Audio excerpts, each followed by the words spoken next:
सोलापूर जिल्ह्यात गेल्या 2 दिवसांपासून किमान तापमानात घट झाली असून दिवसभर कडक ऊन आणि सायंकाळी ढगाळ वातावरण असे वातावरण निर्माण होत आहे। आज मात्र सकाळपासून वातावरणात बदल झाला। जिल्ह्यातील मोहोळ, उत्तर सोलापूर, बार्शी, पंढरपूर, मंगळवेढा, सांगोला तालुक्यातील काही भागात हलका स्वरूपाचा मान्सूनपूर्व पाऊस झाला। गेल्या काही दिवसांपासून जिल्ह्याचे तापमान सरासरी 40 अंश सेल्सिअसच्या पुढे आहे।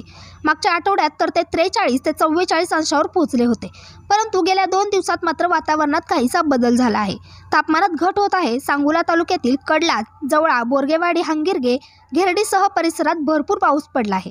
तसे ढगाळ वातावरणही आहे। आज मात्र दिवसभर काही भागात कडक ऊन आणि तर काही भागात ढगाळ वातावरण झाले होते। उत्तर सोलापूर मोहोळ भागात शनिवारी रात्रीपासूनच हलका पाऊस झाला, तर रविवारीही पुन्हा सलग दुसऱ्या दिवशी सकाळी हलक्या पावसाने हजेरी लावली। यावर्षी हा पहिलाच मान्सूनपूर्व पाऊस ठरला। या पावसाने पांगरीतील आठवडे बाजारातील शेतकऱ्यांची व व्यापाऱ्याची धांदल उडाली। पेरणीपूर्व मशागतीस आता अनुकूल स्थिती निर्माण झाली आहे। विजेच्या कडकडाटासह तासभर पाऊस झाल्याने येथे रस्त्याच्या कडेला शेतातील तालीस पाणी साचले होते।